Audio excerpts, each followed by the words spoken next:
அன்பார்ந்த நேயர்களுக்கு வணக்கம். நான் உங்கள் மதுசூதனன் கலைச்செல்வன். தினமொரு கதை நிகழ்ச்சியில் இன்று உங்களை சந்திப்பதில் மகிழ்ச்சி கொள்ளுகிறேன். திருமால் அடியார்களான ஆழ்வார்கள் வரிசையிலே 4வது ஆழ்வாராக வைத்து வணங்கப்படுபவர் திருமழிசை ஆழ்வார். இவரை அடியார்கள் திருமழிசை பிரான் என்ற சிறப்பு திருநாமத்தாலும் அழைப்பார்கள். இவர் சென்னையை அடுத்திருக்கக்கூடிய திருமழிசை என்ற அந்த மிக புண்ணிய க்ஷேத்திரத்திலே அவதரித்து இறைவனாலே தடுத்தாட்கொள்ளப்பட்ட நிலையிலே யோக தசையில் பலகாலம் மூழ்கியிருந்து திருமாலினுடைய தன்மைகளை உணர்ந்தவராய் திருமாலுடைய சிறப்புகளை அழகு தமிழிலே வைத்து பதிகங்களாக பாடல்களாக பாடத் தொடங்கியிருந்தார். இவர் இயற்றியிருக்கக்கூடிய நூல்களுக்குள்ளே 2 நூல்கள் சிறப்பு பெறுகின்றன. அதில் ஒன்று திருச்சந்தவிருத்தம் என்று அழைக்கப்படுவது. 120 பாடல்களால் ஆன இந்த துதி நூலிலே இவர் அற்புதமான சந்த அமைப்போடு கூடி பாடல்களை பாடி அதை திருமாலுக்கு ஆபரணமாக சூட்டியிருக்கிறார். அடுத்த ஒரு நூலுக்கு நான்முகன் திருவந்தாதி என்றே பெயர். நான்முகன் என்ற சொல்லை முன்னொட்டாய் கொண்டு அந்த முதல் பாடலின் சீராக அமைந்திருப்பதாலே அந்த நூலுக்கே அந்த பெயரிடப்பட்டது. 96 பாடல்கள் கொண்ட இந்த நூலையும் இயற்பா என்று சொல்லப்படும் பகுதியிலே தொகுத்திருக்கிறார்கள். இப்படி 2 பிரபந்தங்கள் பாடிய இவருடைய வாழ்க்கையிலே அற்புதங்கள் பலவும் நிகழ்ந்தன. அதிலே குறிப்பிடத்தக்க ஒன்றைத்தான் இன்றைய நிகழ்ச்சியிலே நாம் பார்க்க இருக்கிறோம். திருமழிசை ஆழ்வார் தலங்கள் தோறும் சென்று இறைவனை வணங்கி துதித்து வந்தார். அந்த வரிசையிலே இவர் திருவரங்கம் என்ற அற்புத திருத்தலத்தை பாடி திருமலை முதலிய தலங்களையெல்லாம் பாடி துதித்து கும்பகோணம் என்றழைக்கப்படும் திருக்குடந்தை திருத்தலத்திற்கு எழுந்தருளினார். காவேரி வளம் கொழிக்கும் அந்த ஊரில்தான் திருமால் ஆறாவமுதன் என்ற திருநாமத்தோடே சயன கோலத்தில் எழுந்தருளியிருக்கிறார். அங்கே இருக்கக்கூடிய இறைவனுடைய அந்த கிடந்த கோலத்தை ஏறார் கோலம் திகழக் கிடந்தாய் என்று ஆழ்வார்கள் கொண்டாடும் அந்த அற்புத கோலத்தை தரிசிக்க வேண்டும் என்று இவர் எழுந்தருளினார். இவர் வருவதை பார்த்த திருமால் தான் இவரை வரவேற்க வேண்டும் என்றும் திருவுள்ளம் கொண்டார். இறைவன் இப்படி தன்னுடைய நெடுதுயர்ந்த கோலத்தை கிடந்தவாறு ஆதிசேஷனாகிற அந்த படுக்கையிலே சயனித்தவாறே அமர்த்தி கொண்டிருப்பதை பார்த்த ஆழ்வார் நடந்த கால்கள் நொந்தவோ நடுங்க ஞாலம் ஏனமாய் இருந்தமை குலுங்கவோ என்று இறைவனுடைய திருமேனி வாட்டமடைந்து இப்படி கிடந்திருக்கும் காரணம் என்ன என்பதை பொருள் பொதிந்த பாடலால் விண்ணப்பம் செய்தார். அன்று நீ ராமாவதாரம் செய்து தந்தையின் சொற்படி 14 ஆண்டுகள் அடர்ந்த காடுகளிலும் கடுமையான மலைப்பாறைகளிலும் உன்னுடைய திருவடிகளை பதித்து நடந்தாயே, அதனால் உம்முடைய கால்கள் பாதங்கள் நொந்து போயினவோ?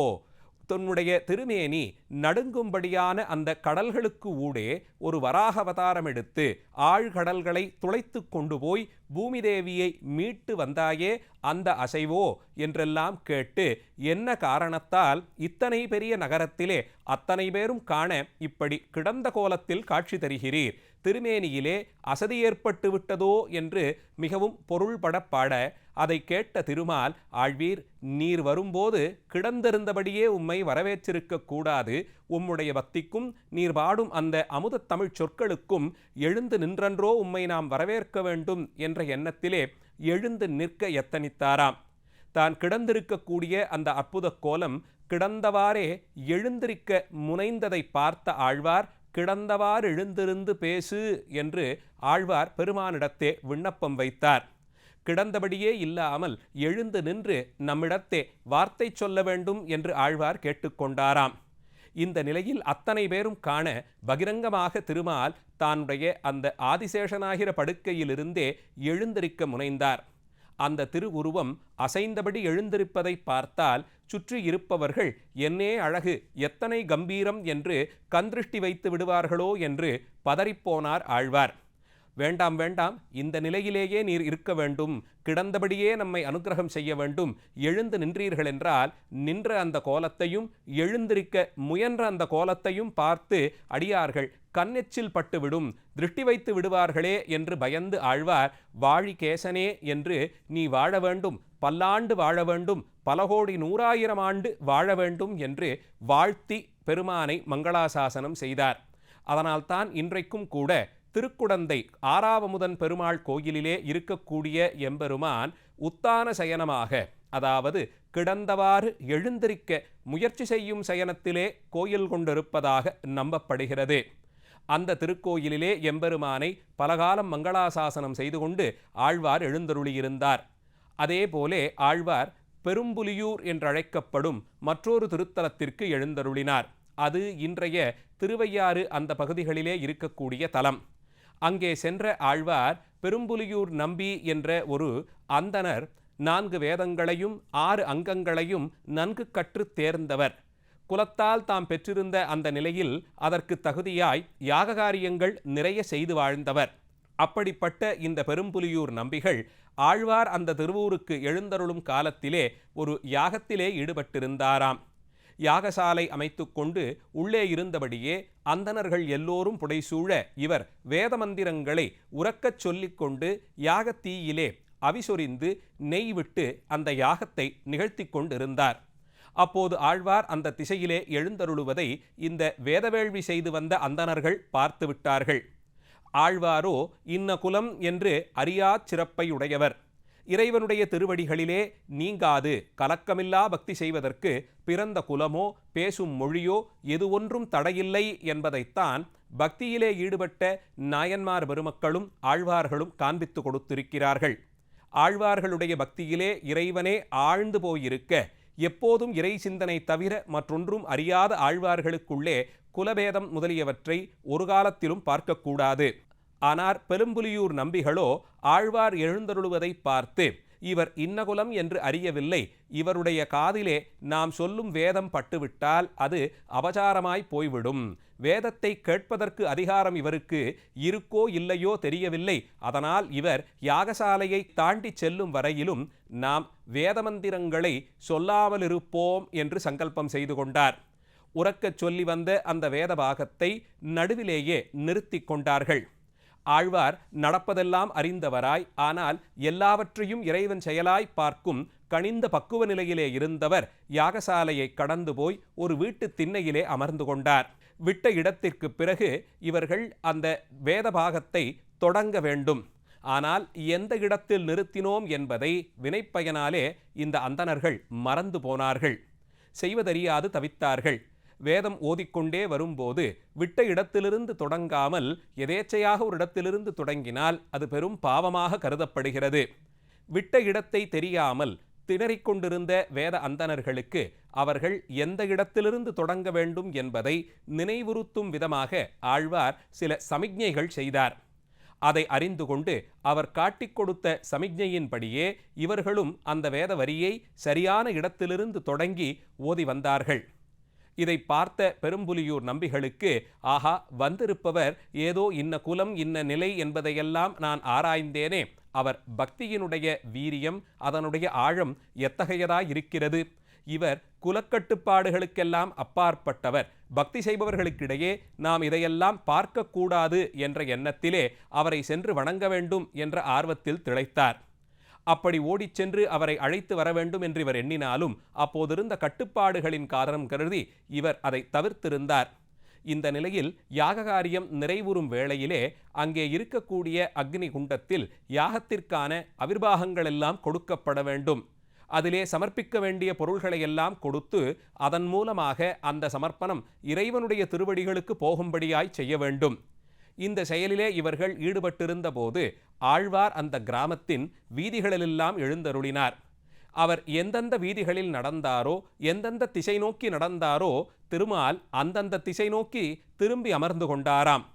ஊரிலிருந்த கோயிலிலே இப்படி ஒரு அதிசயம் நடைபெறுவதை அறிந்து கொண்ட எல்லோரும் இது என்ன விந்தை, எப்போதும் நாம் தரிசித்திருக்கும் கோயிலிலே வீற்றிருக்கும் எம்பெருமான் இன்று நொடிக்கொரு பொழுது நிமிடத்திற்கொரு பொழுது வெவ்வேறு திசை நோக்கி எழுந்தருளுகிறானே என்று திகைத்தார்களாம். செய்வதறியாது இவர்கள் இங்கே திகைத்திருக்க யாகசாலையிலோ கொடுக்க வேண்டிய அவிர்வாகங்களை பெற்றுக்கொள்வதற்கு தம் திருமுகத்தை கொடாதே இறைவன் வெவ்வேறு திசை நோக்கி எழுந்தருளும் வேகத்தை பார்த்த பெரும்புலியூர் நம்பிகளுக்கு தாமும் ஏனைய வேத அந்தணர்களும் செய்த பிழை அறிவுறுத்தப்பட்டது. ஓடிச் சென்று ஊரில் எந்த திசையில் எந்த வீதியிலே திருமழிசையாழ்வார் எழுந்தருளினாரோ அங்கே சென்று அவருடைய திருவடிகளிலே விழுந்து வணங்கி அவரை யாகசாலைக்குள்ளே வந்திருந்து அவரை கொண்டு இறைவனை தாம் வணங்கி செய்த யாகத்தின் பயனை பெற வேண்டும் என்று ஆர்வம் கொண்டவராய் ஆழ்வார் இருக்கும் திசையறிந்து கொண்டு அந்த வீதிக்கு ஓடிச் சென்றார். இத்தனையும் நடந்தபோதும் எது ஒன்றும் தன்னை பாதிக்காத நிலையிலே ஆழ்வார் எப்போதும் சமசிந்தனையோடு கூறியவராய் இறைவனுடைய சிந்தனையிலேயே மூழ்கியிருந்தார். இது பக்குவமடைந்த ஆன்மாக்களுக்கான சிறப்பு. சூரியன் குளிர்ச்சியான கிரணங்களை வழங்கினாலும் எரியும் விளக்கு கீழ்நோக்கி எரிந்தாலும் சந்திர மண்டலத்திலிருந்து உஷ்ணமான கிரணங்கள் புறப்பட்டு வந்தாலும் கூட இதெல்லாம் அவித்யினுடைய வடிவம், மாயையினுடைய வெளிப்பாடு என்று அறிந்து கொண்டு பக்குவ ஆன்மாக்கள் அதை பார்த்து சஞ்சலமடையாமல் இருப்பார்களாம். அந்த நிலையில்தான் ஆழ்வார் இத்தனை பரபரப்பிற்கும் இடையே இறை சிந்தனையிலே மூழ்கியிருந்தார். பார்த்த பெரும்புலியூர் நம்பிகள் ஆழ்வாரிடத்தே தாம் ஜாதி முதலியவற்றை கருத்தில் கொண்டு நடந்து கொண்ட செயல்களுக்காக உள்ளம் வெதும்பி கண்ணீரால் ஆழ்வார் திருவடிகளை விளக்கி மன்னிப்பு கேட்டுக்கொண்டார். அவர் கேட்டுக்கொண்டதன்படியே ஆழ்வாரும் அவருக்கு அனுக்கிரகம் செய்ய அதுவரையில் முகம் கொடாது திரும்பி இருந்த யாகசாலைக்குரிய எம்பெருமான் அவர்களுக்காக வேண்டி ஆழ்வாரினுடைய அந்த புருஷகாரத்தை ஏற்றுக்கொண்டு ஆழ்வார் இவர்களுக்காக பரிந்து பேசினார், இவர்களுக்காக வேண்டினார் என்பதை மட்டும் கருத்தில் கொண்டு அதுகாரும் அங்கே முகம் கொடாதிருந்த நிலையை மாற்றிக்கொண்டு வேதவேள்வி செய்த அந்தணர்கள் வழங்கிய அவிர்வாகத்தை ஏற்றுக்கொண்டு அவர்கள் செய்த யாகத்தையும் அங்கீகரித்து அருள் செய்தார். பெரும்புலியூர் என்ற அந்த திருத்தலத்திலே எம்பெருமான் ஆழ்வாருக்காக வேண்டி வேதவாய் அந்தணர்களுக்கு ஒழுக்கங்களிலெல்லாம் தலை சிறந்து இருந்தாலும் ஆழ்வார்களாகிற அந்த பக்த சிரோன்மணிகள் பக்தியிலே மேம்பட்டிருந்த அந்த அடியார்களுக்கு இப்படிப்பட்ட பேதம் முதலியவற்றை கொண்டு பார்த்தால் அது பெரும் பிழை என்பதை இந்த திருவிளையாடலின் மூலமாக வலியுறுத்தினார். ஆழ்வாருடைய அருளை பெற்ற அந்த அந்தணர்கள் எல்லாம் இனி பக்தர்களுக்கிடையே இதுபோன்ற துவேஷங்களை இதுபோன்ற பிரிவுகளை பாராதே இறைவனிடத்தே நாமும் பக்தி செய்ய வேண்டும் என்பதை இந்த திருவிளையாடலின் மூலமாக அறிந்து கொண்டார்கள். தாம் வாழ்ந்த காலத்திலே இன்னும் அநேக தலங்களுக்கு எழுந்தருளிய திருமழிசை ஆழ்வார் தாம் மிகவும் உகந்து கொண்டாடிய ஆறாவமுதனாகிற எம்பெருமான் வீற்றிருக்கும் கும்பகோணம் தலத்திலேயே தம்முடைய வாழ்வின் எஞ்சிய பகுதியை யோகதசையிலே வீற்றிருந்து கழித்தார் என்று நம்பப்படுகிறது. ஆழ்வாரினுடைய திருவரசு இன்றைக்கும் நாம் திருக்குடந்தை நகரிலே பார்க்கக்கூடிய திருக்கோயிலினுள்ளே தனியே ஒரு கோயில் எடுப்பிக்கப்பட்டு அது இன்று வரையிலும் வழிபாட்டிலிருந்து வருவதை பார்க்கிறோம். அங்கே யோகதசையிலே வீற்றிருக்கும் திருமழிசை ஆழ்வார் சற்றேறக்குறைய 3000 ஆண்டுகள் திருமாலினுடைய சிந்தனையிலேயே ஈடுபட்டிருந்து வைகுந்த நிலையை அடைந்தார் என்று கூறப்படுகிறது. கும்பகோணம் நகரத்திலே ஆழ்வாருக்கென்று தனி சந்நிதியாக கருதப்படும் இந்த திருவரசில்தான் ஆழ்வாரினுடைய திருவுருவம் எழுந்தருள பண்ணப்பட்டு அங்கே இன்று வரையிலும் தொடர்ந்து வழிபாடுகள் நடந்து வருகின்றன. இப்படி இறைவனை தன் பக்திக்கு கட்டுப்பட்டவராய் காண்பித்து கொடுத்த ஆழ்வார் அவர் நிலையிலே இருந்து இறைவனை உணர நமக்கும் ஒரு வாய்ப்பை வழங்கியிருக்கிறார். அவர் பாடியிருக்கக்கூடிய தமிழ் பிரபந்தங்களை ஓதி அதிலே காண்பித்து கொடுக்கப்பட்டிருக்கும் இறை தத்துவங்களை மனதிலே கொண்டு திருமாலடியார்கள் இன்று வரையிலும் இறைவனிடத்தே பக்தி செய்து வரக்கூடிய ஒரு நிலையை பார்க்கிறோம்.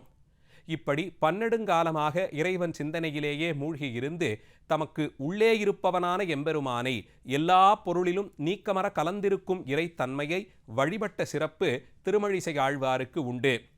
திருமழிசை திருத்தலத்திலே அவதரித்து பல்வேறு சிறப்புகளாலும் இவருடைய பக்தி தன்மை உலகிற்கு அறிவுறுத்தப்பட்டு நிறைவிலே திருக்குடந்தை ஆறாவமுதன் திருவடிகளிலே ஈடுபட்டு வைகுந்த நிலையடைந்த திருமழிசை ஆழ்வாரின் வாழ்க்கை வரலாற்றில் சில நிகழ்ச்சிகளை இன்றைய நிகழ்ச்சியிலே நாம் பார்த்தோம். நாளைய தினம் மீண்டும் ஒரு கதையோடு உங்களை சந்திக்கிறேன். நன்றி, வணக்கம்.